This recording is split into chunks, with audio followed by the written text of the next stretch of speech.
Estudio y meditación sobre esta gran doctrina bíblica de la santificación y en relación siempre, claro está, con la ley de Dios. Pues ya hemos dicho repetidas veces que la santificación es aquella obra del Espíritu Santo que nos conduce a todos los creyentes, a todos los regenerados, sin excepción, a andar en los caminos de la ley de Dios. Y digo sin excepción y a todos los regenerados, puesto que en la obra de gracia de Dios, esa obra que comienza desde antes de la fundación del mundo con nuestra elección y predestinación, no hay saltos ni interrupciones. De manera que no es posible ser regenerado pero no ser santificado. No es posible ser elegido pero no ser justificado. No es posible ser predestinado pero no ser glorificado. Eso es imposible, no tiene sentido ni tiene ninguna base. Por lo tanto, estamos diciendo que la obra de santificación es una obra del Espíritu Santo, pero es una obra del Espíritu Santo en todos los regenerados.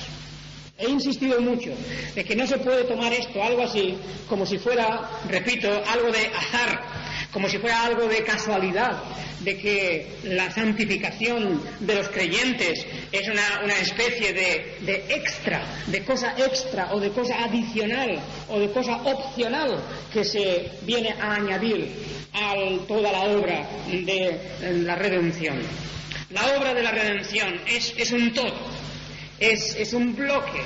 Es una auténtica maravilla en cuanto a la unidad de todas sus partes, a la trabazón que existe en todas ellas.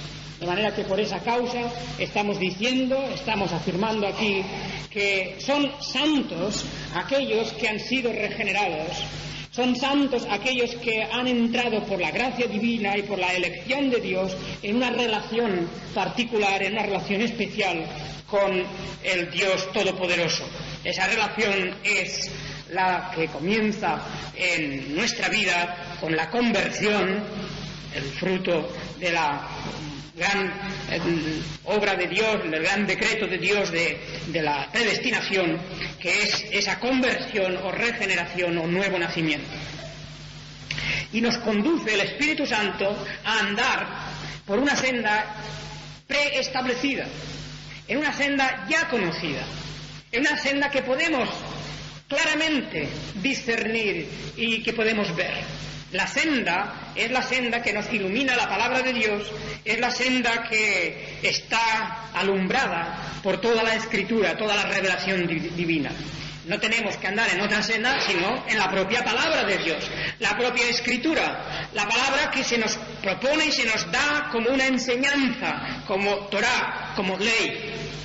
La ley de Dios, la enseñanza de Dios, el camino en que deberemos andar. Esa obra del Espíritu Santo, estamos diciendo, que crea una actitud del alma. Naturalmente es una disposición de mente, de voluntad, de todo nuestro ser. Es una disposición particular de los regenerados y solo de ellos. Y esa disposición, esa actitud interna que está produciendo el Espíritu Santo en nosotros, indefectiblemente en todos los regenerados, tiene un fruto visible.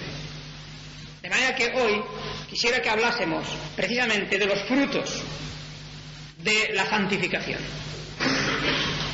Eso será desgranado con más detalle a medida que consideremos la ley de Dios en su estructura básica, que es el decálogo, los 10 mandamientos.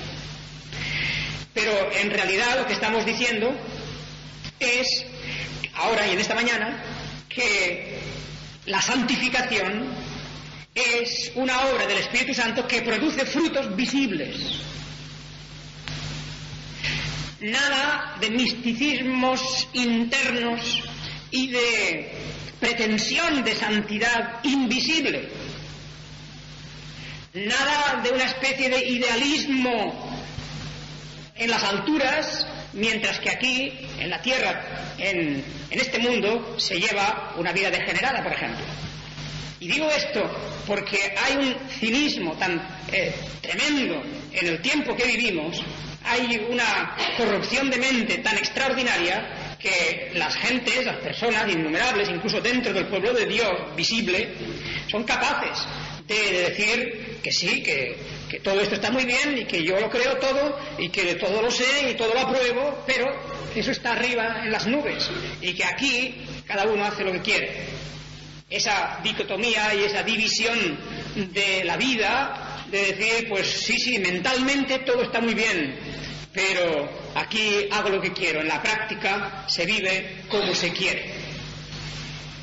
Y hemos leído esas palabras del Levítico con un propósito, el propósito de darnos cuenta de la relación que existe entre la santidad como un hecho de la obra del Espíritu Santo, como una doctrina, diríamos, como un camino, y las situaciones concretas. Habla a toda la congregación de los hijos de Israel y diles: santos seréis, porque santo soy yo, Jehová vuestro Dios. Y a partir de este principio, de este enunciado que se nos da como base de todo, santos seréis, empieza a desgranar detalles, cuestiones concretas de todo tipo, que se refieren, empezando por ejemplo, al temor y al respeto a los padres. Es una muestra de santidad, es lo que quiere decirnos. Que se muestra también con el no volverse a los ídolos, ni hacer ídolos de fundición, ni de ninguna clase. Que se relaciona a la cuestión de cómo nuestras ofrendas son presentadas, de cómo debemos velar y hacer todo lo posible para que el necesitado también reciba algo del producto y el fruto de nuestro trabajo, de cómo debemos tener misericordia del ciego, del sordo, de cómo no es posible andar chismeando de un lado para otro y sembrando cizaña en el corazón de los demás, de cómo no es posible aborrecer a las personas, sino que debe aclararse entre ellas las situaciones, etc. Todo esto que está, y es interesante leer todo este capítulo 19, es importante leer todo el capítulo, todo el libro del Levítico. Todo el libro del Levítico, que es un libro de santidad. Es un libro de santidad. Y aunque es un libro que tiene mucho que ver, indudablemente, con la estructura nacional de Israel, y tiene que ver mucho también con el sistema de sacrificios, el sistema propio del sacerdocio, sin embargo, todo lo que aquí tenemos es trasladable. Todo lo que aquí tenemos es, de alguna forma, traducible a nuestra situación. Si no vivimos en una especie de comunidad nacional como era Israel, hay cosas que indudablemente no se nos podrán aplicar porque presuponen que se está viviendo dentro de una nación en la que todos están bajo esa misma ley. Pero esto no ha de ser problema. Ya veremos a la hora de considerar la ley de Dios y las diferencias que hay en aquellas partes que la ley estaba contemplando una situación concreta y luego los principios que son totalmente trasladables y traducibles, como digo, a nuestro siglo. De manera que lo que venimos a decir esta mañana es que la santificación no es una pretensión, no es una utopía, no es una teoría para empezar a hablar en una especie de corrillo o tertulia. No es eso. La santificación es ante todo una obra del Espíritu Santo que se traduce en frutos, repito, visibles. La santidad se puede comprobar mediante frutos. Y aunque es cierto que hay posibilidad de falsificar y de ser algo aparente, siempre están las posibilidades de la apariencia, eso está en todo. La fe puede ser falsificada y aparente, el amor puede ser un amor no genuino, eso ya la Escritura nos pone alerta del caso. Pero eso es otra cuestión, no estamos hablando de las anomalías de las cosas, estamos hablando de la realidad, del hecho real.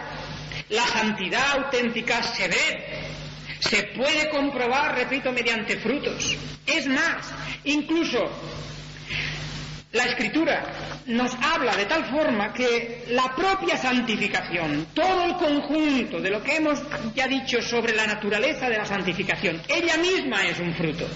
Ella misma es un fruto. Ahí tenéis las palabras del apóstol en Romanos 6:22. En Romanos 6:22, donde el apóstol nos dice: más ahora que habéis sido libertados del pecado y hechos siervos de Dios, tenéis por vuestro fruto la santificación y como fin la vida eterna. Es lo que hemos estado diciendo ya varias veces en el transcurso de este preámbulo que hacemos a la doctrina de santificación. Que el cristiano, porque es una nueva criatura, porque tiene la mente de Cristo, porque todo lo puede en Cristo que le fortalece, está, como dice aquí, libre del pecado. Antes, versículo 22, Romanos 6:20, antes dice: porque cuando erais esclavos del pecado, erais libres acerca de la justicia. Que esa es la idea a veces de libertad que alguno tiene, libres acerca de la justicia, es decir, libres para hacer lo que vuestra mente, lo que vuestros impulsos carnales, lo que vuestras aficiones, deseos y apetitos y concupiscencias os llevaban a hacer. Para eso erais libres. Pero esa libertad la teníais cuando erais libres, cuando erais esclavos del pecado. Cuando erais esclavos del pecado, erais libres acerca de la justicia. Claro, es evidente que cuando uno está en la esclavitud de uno, está bajo el dominio de un dueño, con respecto a otro dueño está libre.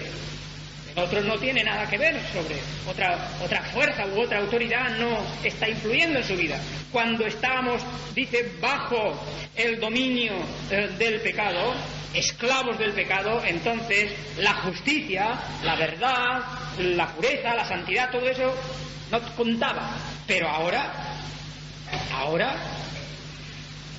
que habéis sido libertados del pecado, la verdadera libertad consiste en ser hechos libres del pecado, y habéis sido convertidos en siervos de Dios, porque nunca se puede, el cristiano nunca puede decir que es un ser libre. Eso no es cierto. ¿Un ser libre en qué sentido? Como dice el anarquista que es libre, como dice la sociedad ignorante que es libre y es esclava total. No, el cristiano lo que dice es: somos ahora, por la gracia de Dios, siervos de Dios, siervos de Jesucristo, esclavos de Jesucristo. Y tenemos, dice, por fruto la santificación. De manera que en relación y en virtud de nuestra comunicación con Dios, de toda la obra del Espíritu Santo en nosotros, hemos sido colocados y sujetos a la esfera de su autoridad y estamos dentro de su ley, estamos dentro de su autoridad y de su dominio. No estamos libres, con todo lo que esa palabra parece que les evoca a algunos. No, que va, somos siervos de Dios, somos esclavos de Jesucristo. Antes éramos esclavos del pecado, ahora somos esclavos de Jesucristo y esclavos de la gracia. Esclavos, servidores. Actualmente con esa palabra se quiere decir otra cosa distinta de la que antes decíamos o mencionábamos con la palabra esclavitud respecto al pecado. Pero fijaos que a lo que íbamos aquí es a decir que la misma santificación es un fruto. Tenéis como fruto la santificación. Y es importante, pues porque en la palabra fruto está el desarrollo lógico de la vida de una planta. La planta que está destinada a dar fruto, porque está en su naturaleza el llevar fruto, porque es parte de su esencia el llevar fruto, debe dar fruto. Y si no da fruto es que realmente no es lo que pretende ser. Bajo la apariencia de una planta de fruto en realidad hay otra cosa. No es el árbol del que se espera necesariamente que tener un fruto. Él, pues, la santificación misma es un fruto. Y a su vez, la santificación se traduce, se manifiesta, se ve en frutos concretos, como vemos aquí en estas palabras del libro de Levítico. El Señor dice: santos seréis porque santo soy yo, Jehová vuestro Dios. Y esta santificación ha de traducirse en la vida, en cosas muy concretas. Vamos a mirar esto un poquito más de cerca, a mirarlo en algunos escritos bíblicos. Y creo que uno de los lugares fundamentales para esto son las epístolas del apóstol Pedro.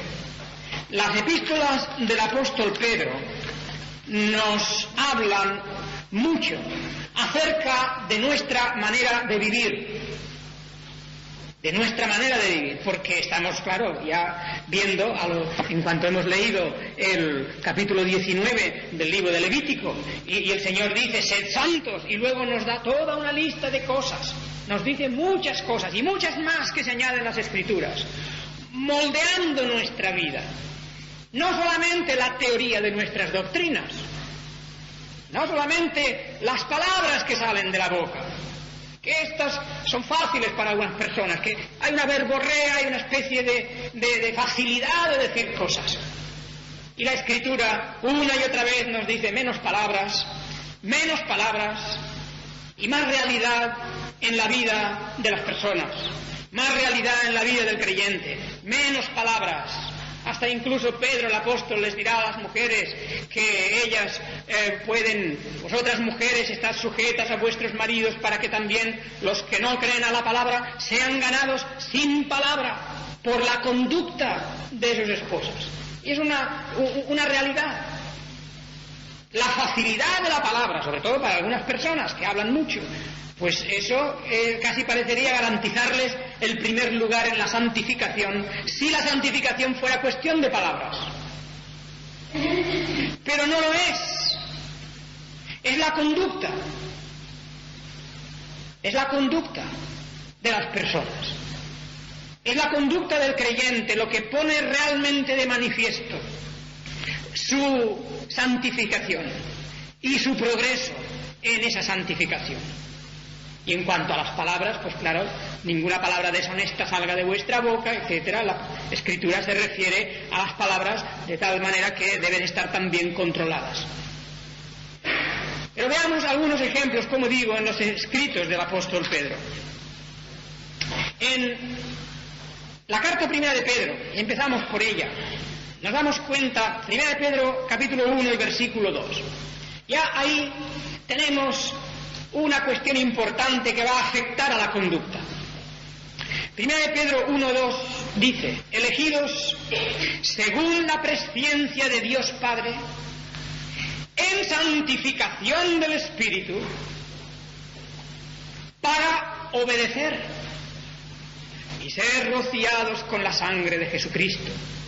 Rociados con la sangre de Jesucristo, por cierto, que es un símbolo de purificación, de limpieza, la sangre de Jesucristo que nos limpia de todo pecado, no solamente a nivel de justificación, sino también que nos limpia de todo pecado a nivel de santificación. Y fijaos cómo dice, elegidos. Es como decíamos antes, no es posible que uno diga yo soy un elegido de Dios, o que pretenda yo soy un elegido de Dios. Y que diga, pero esto otro de la santificación es una cosa una nebulosa, una cosa que no comprendo. Porque Dios nos ha elegido en santificación del Espíritu para obedecer. De manera que el primer fruto evidente y claro de la santificación, de la obra del Espíritu en nosotros, es que produce un espíritu de obediencia. De obediencia.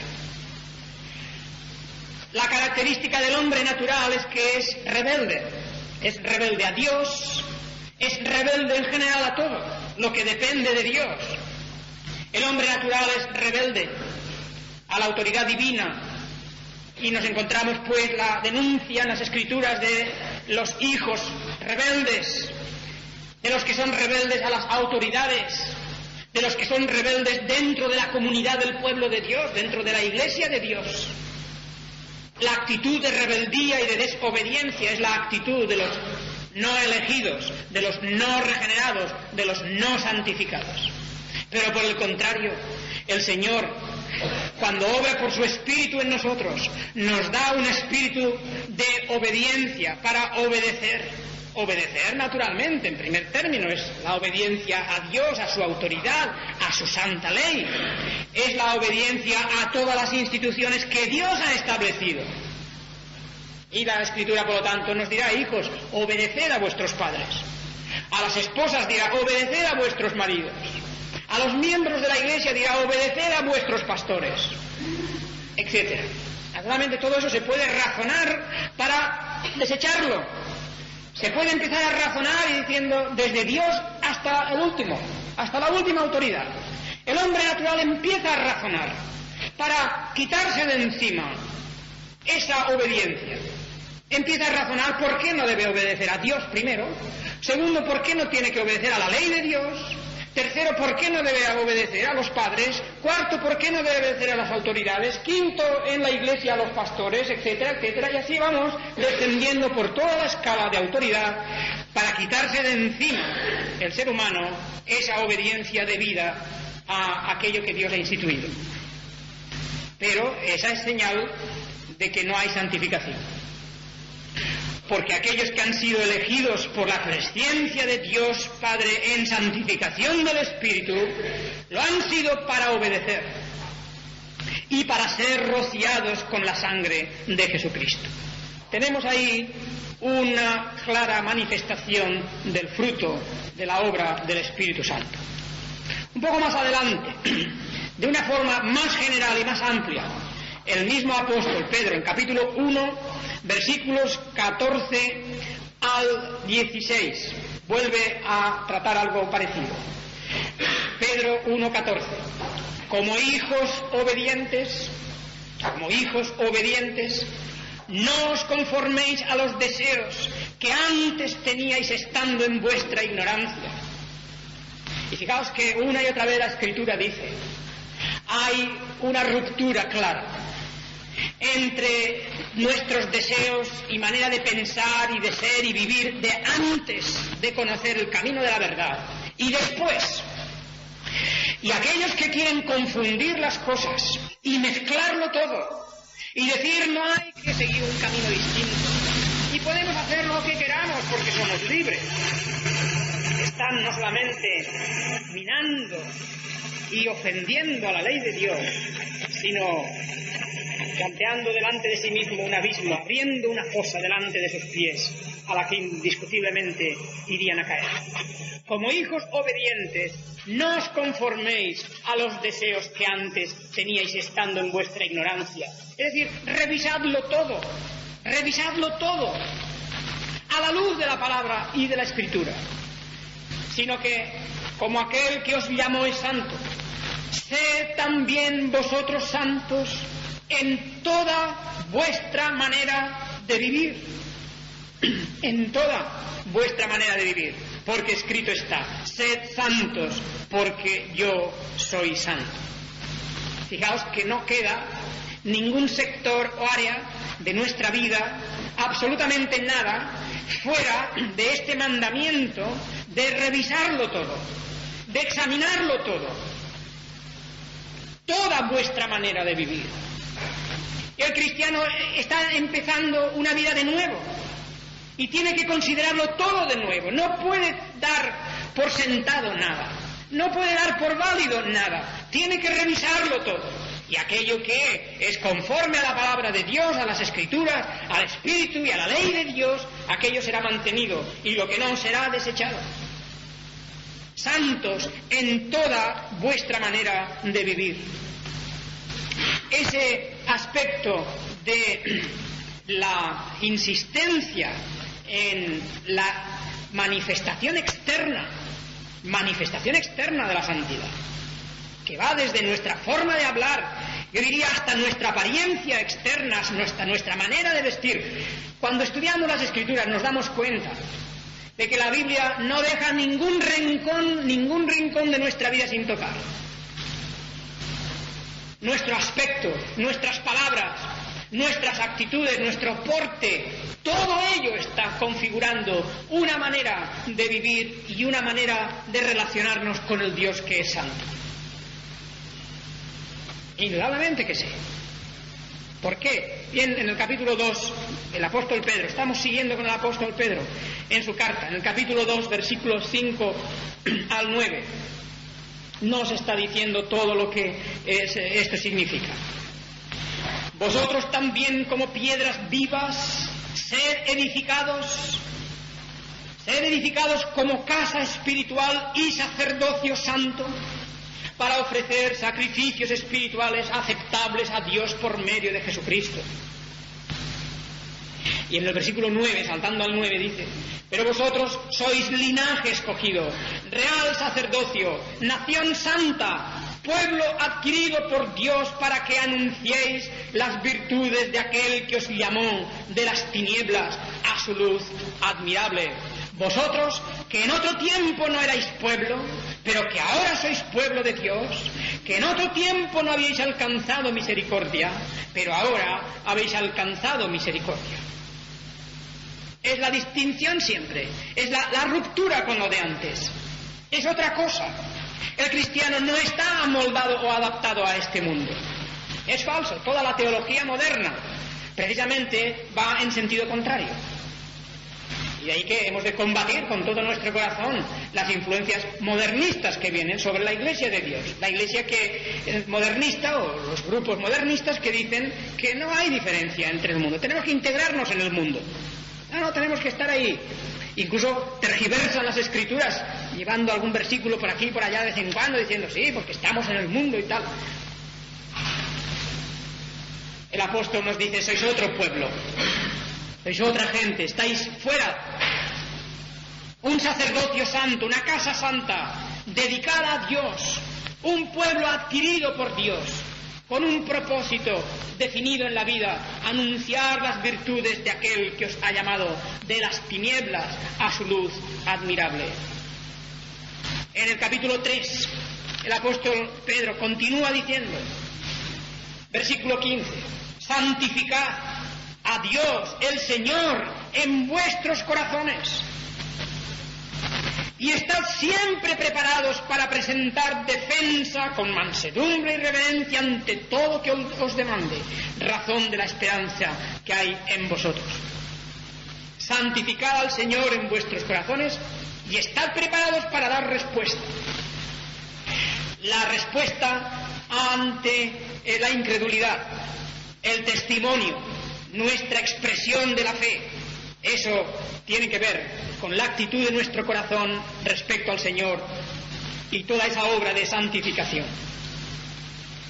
Más adelante, en la segunda carta de Pedro, en el capítulo 3, versículo 11, vuelve a insistirse en la cuestión visible de la santificación, puesto que todas estas cosas han de ser deshechas.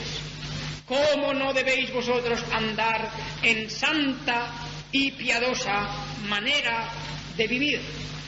Santa y piadosa manera de vivir, que no es una cuestión de palabras y de filosofías y de ingenios que salen de la boca y de hacer chanzas y chistes y tal y cual y ser ingenioso y gracioso.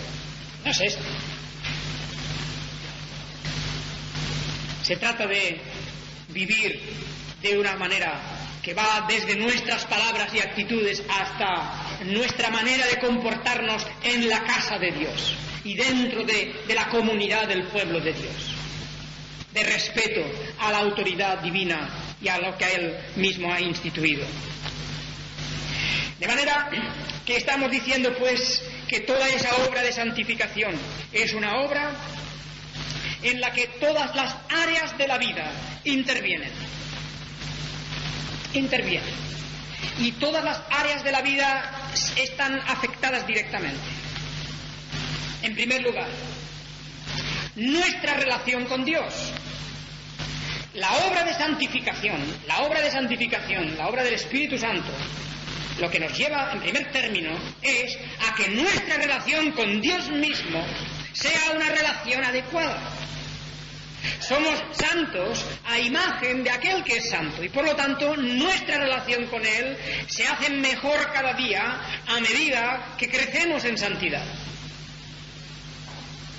Y aquí hay que hablar de la lectura de la Biblia, de la oración y del servicio. Hay que hablar de esas tres cosas.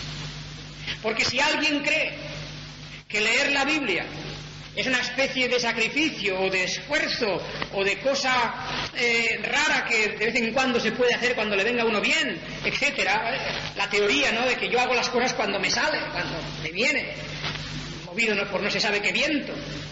Si eso es la manera de pensar, naturalmente no se ve por ningún lado ahí la obra de santificación. Porque el Espíritu de Dios que mora en nosotros, está en nosotros, no que entra y sale, ni que sopla un día y otro no sopla y cosas de ese estilo.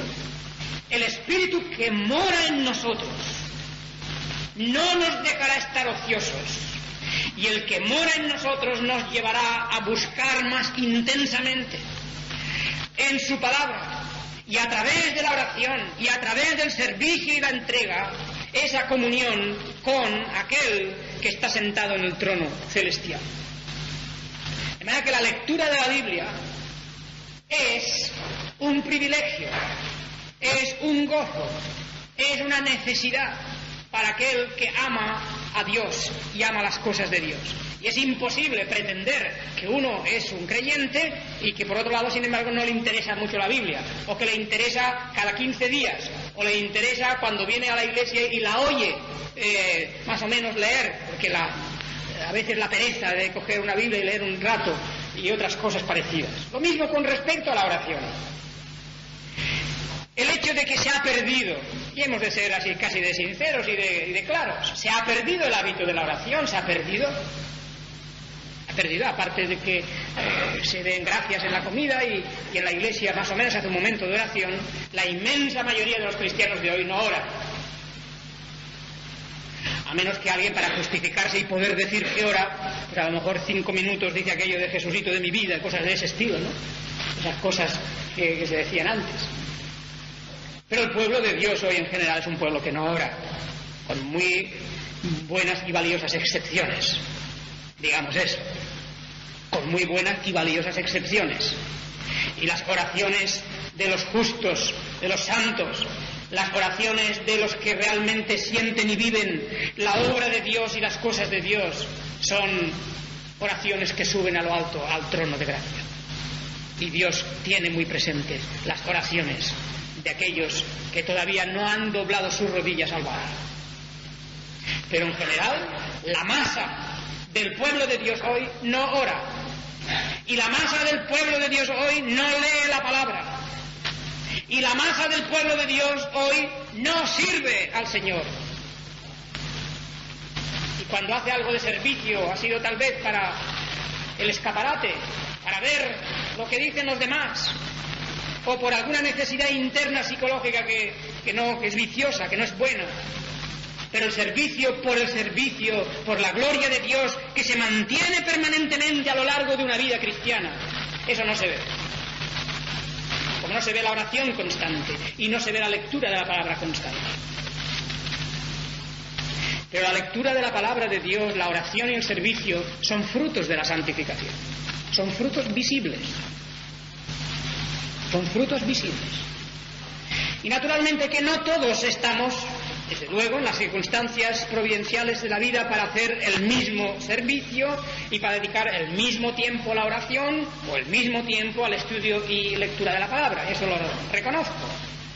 Y no hay que abusar en absoluto ni presionar indebidamente. Pero aunque la cantidad de esas cosas y las formas concretas pueden tener variedad entre los cristianos,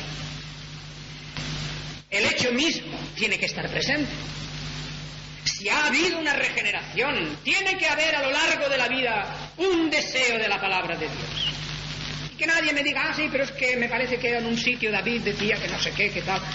Es como lo del pecado, ¿no? Cuando se habla del pecado en los cristianos, dirán, pero David pecó. Como diciendo, mira, eso me justifica a mí todo, me limpia a mí de todo. David pecó, claro. ¿Vale? Siempre estamos cargándole a David, al rey David, el mismo pecado, siempre como si todos los días de su vida estuviera practicando el mismo pecado. Y eso no puede ser. Y no podemos coger un texto de la Biblia y decir, oh, pues es que dice aquí que está tal, que no tiene ganas de nada, que no tiene ganas, que no tiene deseos. Y un poquito con ese texto se justifica uno el que a lo largo de la mitad de su vida, de meses y meses y años, está uno totalmente estéril, sin hacer nada. Porque ha encontrado un versículo que a lo mejor dice que esto, que lo otro. No es eso. La palabra de Dios mora en el corazón de los regenerados. La oración es la necesidad, es el respirar de los regenerados. El servicio y la actitud de obediencia está en la propia naturaleza de los regenerados. Porque el Hijo de Dios vino para servir. Y el Hijo de Dios vino para ser obediente a la voluntad del Padre. Y esto mismo lo ha inspirado sobre todo su pueblo. Es el Espíritu de Cristo que mora en nosotros. Y así ciertamente lo encontramos en las Escrituras, con esos textos famosos que nos hablan de lo que significa la Escritura, la palabra misma en nuestro corazón. Ese pasaje que hemos leído tantas veces del Salmo 129. La Biblia, la palabra de Dios, la Escritura, la ley de Dios, todo eso es algo especial para el regenerado. El hombre impío se burla y no la desea y no tiene en cuenta esa ley. Pero el creyente habla así: maravillosos son tus testimonios, por tanto los ha guardado mi alma. La exposición de tus palabras alumbra, hace entender a los simples. Mi boca abrí y suspiré porque deseaba tus mandamientos. Mírame y ten misericordia de mí como acostumbras con los que aman tu nombre. Ordena mis pasos con tu palabra, y ninguna iniquidad se enseñoree de mí. Líbrame de la violencia de los hombres y guardaré tus mandamientos. Haz que tu rostro resplandezca y enséñame tus estatutos. Ríos de agua descendieron de mis ojos porque no guardaban tu ley. Esa es la actitud del creyente. Y naturalmente esta oración es una oración que indefectiblemente es contestada. Porque aquí no se trata de una oración de pedir, Señor, dame tal cosa, que necesito esto y lo otro. No sé, ese tipo de oración, que eso no sabemos si está dentro de los planes de Dios. Lo que sí que está dentro de los planes de Dios es todo esto. Y la oración de fe en estas cosas, la oración que se eleva a Dios con fe, creyendo estas cosas, es contestada. ¿Cómo no va a dar el Señor su Espíritu Santo a los que le pidieran? Si vosotros que sois malos dais cosas buenas a vuestros hijos, ¿cómo no os dará Dios su Espíritu Santo a los que lo pidieren? ¿Hay alguna causa para que no la dé? ¿Hay alguna razón? ¿Hay algún pretexto para decir, oh, es que yo no me santifico porque si Dios no me santifica? Oh, claro, si Dios no me santifica, eso lo puede decir el señor de la calle. No lo puede decir un hijo de Dios. Porque Dios le santifica. Dios le santifica, si es un hijo de Dios. Si ha sido regenerado, si es que ha nacido de nuevo. Lo pides, lo anhelas, lo deseas. Si eres un hijo de Dios, claro que lo pedirás y lo desearás y lo anhelarás. Y ciertamente no es hijo de Dios aquel que ni lo pide, ni lo desea, ni lo anhela. La oración, como he dicho ya antes, el pueblo de Dios hoy no ora. Diga por la verdad, no ora, salvo honrosas excepciones. No ora. Y como el pueblo de Dios no ora, naturalmente los cielos están cerrados. En la oración Dios ha dispuesto un camino y una forma para que las puertas de los cielos se abran y caiga la bendición. Ese es el sistema que Dios mismo ha dispuesto. Pedid y recibiréis. Pedid con fe las cosas que son propias de la fe. Las cosas que son para el engrandecimiento de la causa del reino de los cielos, las cosas que son buenas y santas. Pedid. Y esta es la obra que el Espíritu Santo va a realizar en respuesta a esas oraciones del pueblo de Dios. no caeremos en el sofisma de los que simplemente usando la lógica dicen, bueno, si no hace falta que pidamos ni oremos porque como Dios ya sabe todo lo que tal y que cual, etcétera, todo ese racionalismo que está ahí metido en el corazón de muchos. La palabra de Dios no va por ahí. Nos dice pedir, orar, clamar, llamar. Y el Señor responderá. Si vuestras oraciones son oraciones rectas, pidiendo lo que es necesario pedir para el engrandecimiento de la causa del reino de los cielos y pidiendo de acuerdo con la voluntad de Dios y con aquella norma de la oración del Señor. Pero orad. El pueblo de Dios oraba en otros tiempos. Oraba, ciertamente que sí. Estaban en aquel aposento alto Pedro y Jacobo, Juan, Andrés, Felipe, Tomás, Bartolomé, Mateo, Jacobo, hijos de Alfeo, Simón el celote y Judas el hermano de Jacobo. Y todos estos perseveraban unánimes en oración y ruego con las mujeres y con María, la madre de Jesús, y con sus hermanos. Perseveraban en oración. Y nos dice más adelante también como los creyentes, en otro lugar, los que recibieron la palabra fueron bautizados y se añadieron aquel día como 3.000 personas y perseveraban en la doctrina de los apóstoles, en la comunión unos con otros, en el partimiento del pan y en las oraciones. El pueblo de Dios ora en todos los tiempos, en todos los lugares y circunstancias, porque es pueblo de Dios precisamente. Apocalipsis 5:8. Y cuando hubo tomado el libro de los 4 seres vivientes y los 24 ancianos se postraron delante del Cordero.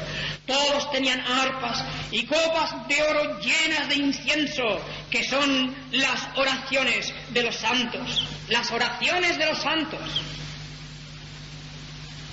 En el capítulo 8 de Apocalipsis, otra vez, en el versículo 3. Otro ángel vino entonces y se paró ante el altar con un incensario de oro y se le dio mucho incienso para añadirlo a las oraciones de todos los santos. Oración real y constante, verdadera, genuina, auténtica, de la que Dios aprueba. Eso no hay. Seamos sinceros. Hay muchos enterados en la iglesia, mucha gente enteradilla, hay muchos maestrillos, hay muchas cosas de esas en la iglesia, todo el mundo sabe todo. Pero oración, lectura de la palabra de Dios, servicio, abnegación, ¿cuánto hay de eso? ¿Cuánto hay de eso? He hablado del servicio en la iglesia.